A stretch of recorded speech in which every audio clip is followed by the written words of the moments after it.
By now you've probably heard of the exciting game Dark and Darker that was recently playtested. This game is currently in its 5th playtest and is blowing up right now. It's an extraction, hack and slash fighter game with some pretty cool fantasy elements. However, if you want to go and play the game yourself, you're going to have trouble because we don't even know when the next playtest is going to be. But let me tell you all about it. Think of Escape from Tarkov for extraction mechanics, Mordhau for fighting gameplay, and Dungeons & Dragons for a setting.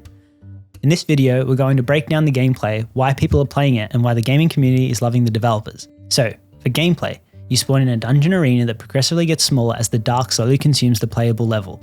The dark is a field that slowly makes you take damage and quite literally darkens your view.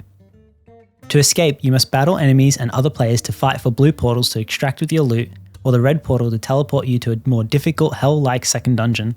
If you don't manage to extract through the blue portals, either initially or in hell, and die, you will lose all your current gear. Once you extract, you can sell items for a common currency of gold coins, or stash the items and gear you have picked up for further runs. The game consists of 7 classes: the Bard, Cleric, Mage, Barbarian, Fighter, Ranger, and Rogue, each with their own unique active use spells and passives. Each class can wear a full set of armor and have different usable armor types and weapon types. There's secondary stats as well as primary stats. Sounds interesting enough, a typical RPG-like game. Well, it seems that tens of thousands, possibly eclipsing the hundreds of thousands of people have tested this game that is not even out yet for free.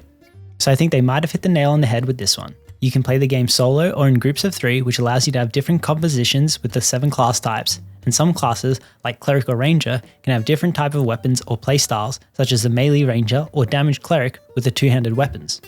Furthermore, once you've got gear and some skill, you can progress to the harder version of the dungeon through the red portal to Hell, where there are bosses with different mechanics and crazy loot, as well as the high roller system, where you can pay to enter the dungeon where there is better loot as well as other players also high rolling.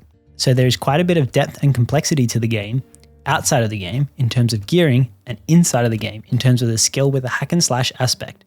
Tying all this together with the PvE and PvP environment, there's a lot of fun to be had. So who are the people playing this game? The people who are playing this game are the people who know this meme.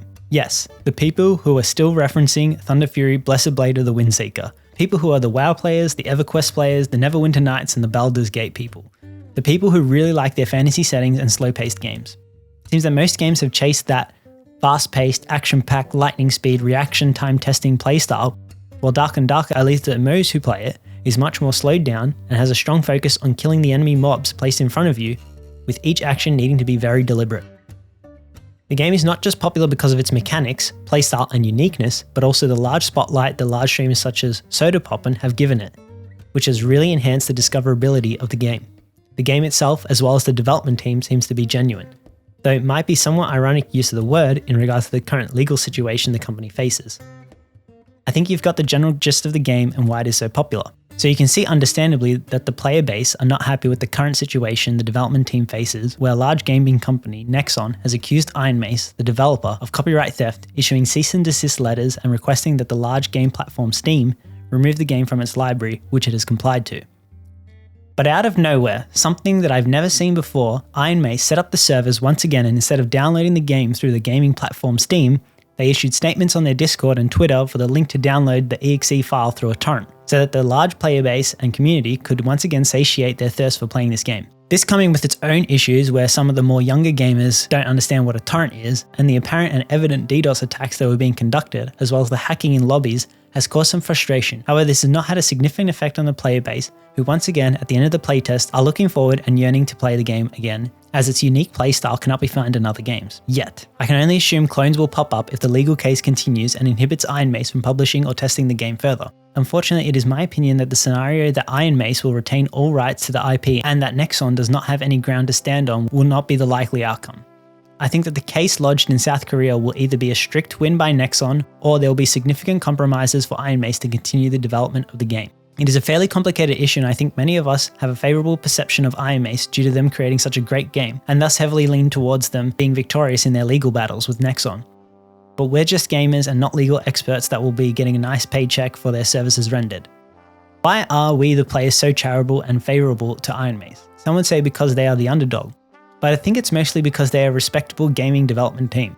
After all the crashing blows that they have faced by Nexon and Steam, they are still immensely driven with great impetus to create a good product, even in the most recent playtest, they are still doing updates to the game frequently, changing gameplay and balancing different classes significantly and fixing known bugs or issues that were game breaking. When you compare this to other gaming companies and their timeline for updating games or even updating games full stop, Ironmace is already at the top end of companies in listening to community feedback and updating the game on a regular basis. So, for example, I'll take you through the most recent Dark and Darker playtest timeline.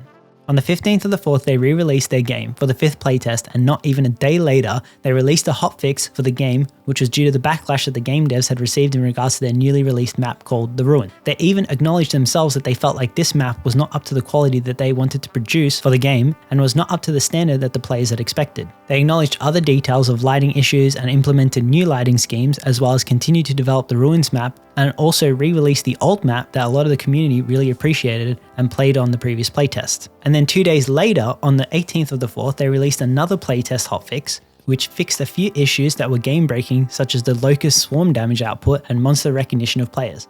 And then a day later after that, they also released an update to communicate to the community to say that they wanted to apologize for bugs, instability, and hurdles that they had encountered, and that the playtest didn't feel like it was up to their standards and they'll focus on making the game better and improving in the future. So you can see from the explanation of the timeline that the development team was incredibly communicative with their fans and players of the game, acknowledging that the playtest that was released was not up to the standards they wanted and they felt like they had let down the community, but also that within days they were ready to update the game, fix known issues and bugs, and release the old map that a lot of players were asking for. So it really feels like they were listening to the community, which is really rare to see in the modern gaming experience. As most development teams, once they've produced the game and released it, then that's pretty much it. I think what a lot of people see in this game isn't particularly a perfect game or a game that is in its prime yet, but a game that can develop into possibly a genre-defining game that can reach huge popularity given some time.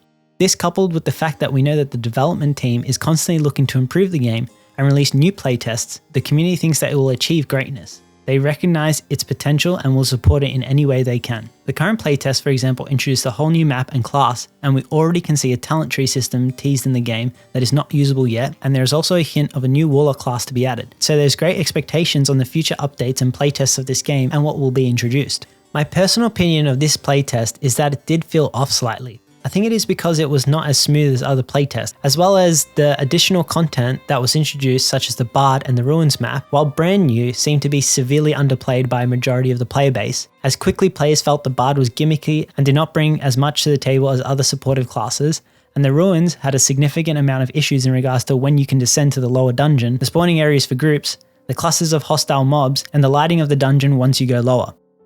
So I think there's quite a bit of work for Ironmace in regards to the new additions they have made. But I agree with the majority of playtesters that any opportunity to play this game is a positive one, as I just want to play this game, but I'm understanding of the current issues Ironmace is facing and the cost of running the game. On the whole, Dark and Darker is a fairly complex game in terms of gameplay and gear progression. It has set itself apart from other games in similar genres with the merging of gameplay and playstyle. Dark and Darker has found an audience that had seemed to be waiting for such a game.